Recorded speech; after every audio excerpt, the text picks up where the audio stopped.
आज के समय को देखते हुए जीवन बहुत कठिन होता जा रहा है। परिस्थिति जीवन के अनुकूल नहीं है, प्रतिकूल होती चली जाती है। पहली कोशिश तो ये होनी चाहिए कि अनचाहे को मनचाहा बनाया जाए, प्रतिकूल को अनुकूल बनाया जाए, तो सब कुछ तो हमारे अनुकूल नहीं हो सकता। कई बार परिस्थितियां इतनी विपरीत हो जाती हैं कि व्यक्ति कोशिश करता है, बहुत मेहनत करता है, लेकिन परिणाम उस मेहनत के स्वरूप नहीं मिल पाते हैं।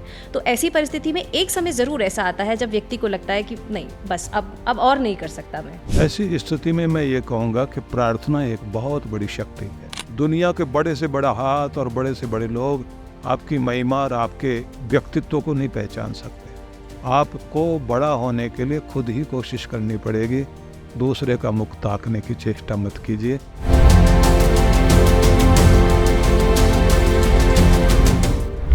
नमस्कार, बहुत बहुत स्वागत है आप सभी का हमारे इस खास पॉडकास्ट जागो विद सुधांशु जी महाराज में।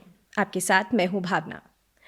दर्शकों, ये मेरे पुण्य कर्मों का ही सुफल है जो मुझे आज ऐसी शख्सियत के साथ बैठने का अवसर प्राप्त हुआ है जो हम सभी के लिए भगवान तुल्य हैं।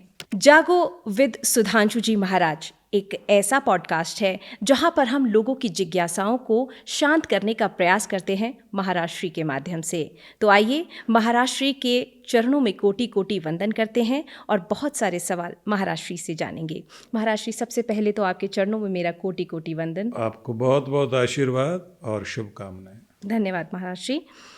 महाराज श्री, जागो विद सुधांशु जी महाराज पॉडकास्ट बहुत प्रचलित रहा है। बहुत सारे युवा जो हैं, बहुत सारे लोग जो हैं हमसे जुड़ना चाहते हैं और कोशिश करते हैं कि अपनी जिज्ञासाओं को आपके माध्यम से शांत कर सकें, जीवन को सुचारू रूप से चला सकें। तो ये एक माध्यम है जिसके ज़रिए हम लोगों की परेशानियों को सुलझाने का, उनके जीवन को सरल बनाने का प्रयास करेंगे आपके माध्यम से। महाराज श्री, बहुत सरल है जीवन, लेकिन आज के समय को देखते हुए जीवन बहुत कठिन होता जा रहा है। परिस्थिति जीवन के अनुकूल नहीं है, प्रतिकूल होती चली जाती है। लेकिन जब हम आपको सुनते हैं तो हमें ऐसा लगता है कि बहुत सरलता से जीवन जिया जा सकता है। तो इस पर हम आपसे विस्तार से जानेंगे। बहुत बहुत शुभकामनाएं आप सभी दर्शकों को, और आप सबके प्रेम के लिए मैं आप सबको बहुत बहुत शुभकामनाएं अर्पित करता हूं। और जैसे भावना ने मुझे ये पूछा है आपकी तरफ से कि यदि जीवन में अनुकूलता ना हो, प्रतिकूलता हो, मनचाहा ना हो, अनचाहा जीवन में घटे, उस स्थिति में हम लोग अपने जीवन को कैसे जिएं और जीवन को सरल कैसे बनाएं। बहुत लोगों के मन में ये प्रश्न आता है। सबसे पहले तो हम ये जान लें कि ये संसार अनेक प्रकार की घटनाओं का निरंतर प्रवाह है, और प्रवाह जो चल रहा है इस फ्लो में हम देखते हैं कि यदि किसी नदी की तरह जीवन को देखें तो दो किनारे जैसे नदी के होते हैं, इसी तरह से हमारा जीवन में सुख और दुख के बीच में चलता है। ये सुख दुख के दो किनारे, जिसको कहा गया है कि जीवन क्या है, निर्जर है, मस्ती ही इसका पानी है। सुख दुख के दो किनारों में चल रहा राह मनमानी है। तो हार जीत, संयोग वियोग, लेना देना, खाना पीना। लेना देना से मतलब ये है कि देना भी पड़ेगा, लेना भी पड़ेगा, संयोग भी है, जीवन में उतार चढ़ाव जीवन के साथ चल रहे हैं। तो ये दो किनारे हैं जिसके बीच में हमारा जीवन चलता है। सदा एक जैसी परिस्थिति नहीं रहती। कभी कभी ये होता है कुछ लंबे समय तक हमारे जीवन में दुख चल रहा होता है। उस समय परीक्षा होती है कि हम हैं क्या। हमारी परीक्षा हिम्मत की, हमारे साहस की परीक्षा होगी, हमारे धैर्य की परीक्षा होगी, हमारा मन कितना संतुलित रह पाता है इसकी परीक्षा होती है। और जो लोग अपने आप को संभाल पाते हैं, निश्चित रूप से वे लोग अपने भीतर से अपनी पात्रता में बड़े हो जाते हैं। और जितना जितना हम अपने आप को संभाल पाते हैं, अपने मूड को संभाल पाते हैं, परिस्थितियों का सामना करने के लिए तैयार होते हैं, उतना ही हम अपने आप को भीतर से सशक्त मानते हैं। कोई भी व्यक्ति भीतर से क्या है, किस तरह का है, इसी के आधार पर बाहर की परिस्थितियां उस पर असर डालती हैं। कुछ लोग थोड़े से दुख में बहुत जल्दी घबरा जाते हैं। कुछ वे लोग भी होते हैं जिनके जीवन में बड़े से बड़ा दुख भी आए तब भी वो हिम्मत रखते हैं, उसका सामना करते हैं। सब कुछ हमारे व्यक्तित्व में भीतर से ही घटित होता है, बाहर का वातावरण हमें प्रभावित अवश्य करता है। अब प्रश्न ये आएगा कि यदि जीवन में अनचाहा होता है, मनचाहा नहीं हो, तो सब कुछ तो हमारे अनुकूल नहीं हो सकता। मन चाहे के लिए जो हम लोग हर समय तत्पर रहते हैं कि जो मैं चाहता हूँ वही जीवन में हो, तो पहली कोशिश तो ये होनी चाहिए कि अनचाहे को मनचाहा बनाया जाए, प्रतिकूल को अनुकूल बनाया जाए। कैसे बनाया जा सकता है, इस पर मैं थोड़ी सी बात करूँगा आपको। कभी कभी क्या होता है कि सारी चीज़ें जब आपके अनुकूल नहीं घट पा रही हैं, तब आपके भीतर दुख भी आएगा, निराशा भी होगी, कई बार गुस्सा भी आएगा, कई बार आप अपने भाग्य को भी कोसने लग जाते हैं। कभी कभी ऐसा भी लगने लग जाता है कि कोई ऐसे लोग होंगे, ऐसी कोई परिस्थितियां हैं जो सब लोग मेरे विपरीत हैं, जिसके कारण मैं जो चाहता हूं जीवन से वो मेरे साथ नहीं हो पा रहा है। लेकिन अगर हम देखें तो दुनिया के बड़े से बड़े लोगों के साथ भी इस तरह की स्थितियां रही है कि वो अपने दुखद स्थितियों से ऊपर उठे। और हम लोग, हमारी संस्कृति में एक शब्द चला करता है कि जीवन को कमल की तरह जिया जाए, क्योंकि कमल की किस्मत है कीचड़ में पैदा होता है, लेकिन उसका पुरुषार्थ है वो कीचड़ में पड़ा नहीं रहता, उससे ऊपर उठता है और पानी के बाहर आकर के तालाब में जब वो खिलता है तो उस तालाब की शोभा बन जाता है। आप अपनी परिस्थितियों को जीत कर उनसे ऊपर उठें, खिलकर अपने कुल को, अपने नाम को, अपने माता पिता के नाम को उस तरह सुशोभित कर दें जैसे कमल खिल कर के सरोवर की शोभा बनता है। क्या करेंगे इसके लिए? तो मैं यहाँ ये कहना चाहूँगा कि हर दिन अपने आप को तैयार करना चाहिए कि जीवन में ये सब तो घटेगा। संभालना अपने आप को, अपने धैर्य को बढ़ाना, अपने डर को जीतना, अपनी चिंताओं पर काबू पाना और जल्दी घबराना नहीं है। जीतिए, दोबारा से कोशिश कीजिए, फिर से खड़े होइए। जब आप अपने आप को दोबारा तैयार करते हैं और फिर से लड़ने के लिए आप तत्पर होते हैं, तो आपकी परिस्थितियां निश्चित रूप से बदलती हैं।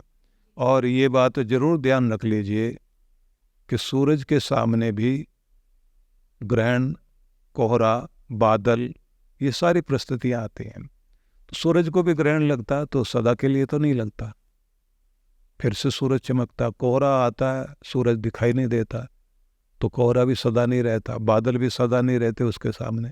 इसी तरह परिस्थितियां आएंगी, चली जाएंगी, लेकिन आपको सूरज बनकर चमकना है। और ये तब संभव होगा हर दिन जब आप अपनी प्रेरणा खुद बनेंगे।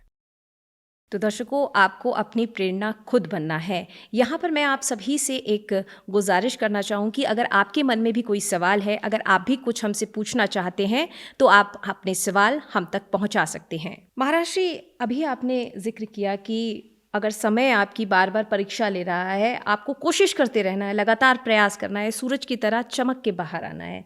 लेकिन कई बार परिस्थितियाँ इतनी विपरीत हो जाती हैं कि व्यक्ति कोशिश करता है, बहुत मेहनत करता है, प्रयास करता है, सारा दिन लगा रहता है, लेकिन परिणाम उस मेहनत के स्वरूप नहीं मिल पाते हैं। तो ऐसी परिस्थिति में एक समय ज़रूर ऐसा आता है जब व्यक्ति को लगता है कि नहीं, बस अब और नहीं कर सकता मैं। बिल्कुल, बहुत अच्छा प्रश्न है आपका, लेकिन इसमें मैं ये कहूँगा कि कई बार रुलाती घड़ियाँ होती हैं सामने, निराशा आती है सामने। आपके जीवन में भी बिल्कुल उसी तरह की स्थितियाँ घट जाती हैं कि जैसे कोहरा आ गया और आपके सामने कुछ दिखाई नहीं दे रहा है। ऐसी स्थिति में मैं ये कहूँगा कि प्रार्थना एक बहुत बड़ी शक्ति है। व्यक्ति को प्रार्थना करनी चाहिए और प्रेरक वचन सुनने चाहिए। जहाँ से भी आप प्रेरणा ले सकते हैं वहाँ से प्रेरणा जरूर लेनी चाहिए। तो मैं ये कहूँगा कि आपके पास कोई प्रेरणा के ग्रंथ आप सामने रखें, उन्हें आप हर दिन पढ़ें।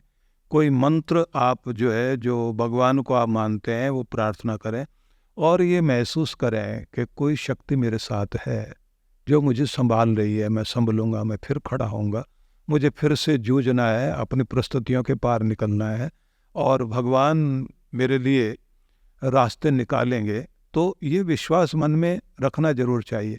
लेकिन एक बात जरूर ध्यान रखें, जैसे अंधेरे में आप चले जा रहे हैं और आपके हाथ में टॉर्च है और आपको 5-10 किलोमीटर दूर जाना है, आपको दिखाई कितनी दूर देगा? आपको दिखाई देगा जहाँ तक टॉर्च की लाइट जा रही है।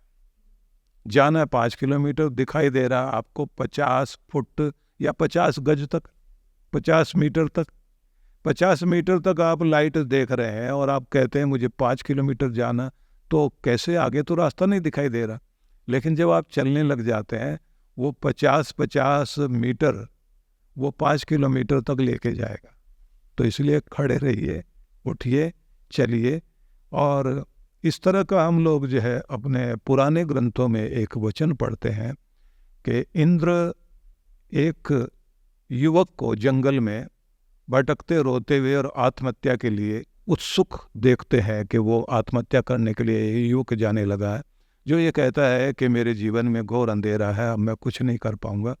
तो अब ये एक ही बात बचती है कि अपने आप को ख़त्म कर लूँ तो शायद जीवन में शांति आ जाए। और उसने यहाँ तक कह दिया कि जीवन दुर्भाग्य से भरा हुआ है, शायद मेरे जीवन का कलयुग शुरू हो गया। तब इंद्र उस युवक को उपदेश देते हैं। ये हजारों साल पुराने ग्रंथों में लिखा हुआ एक संदेश है। वो क्या कहते हैं?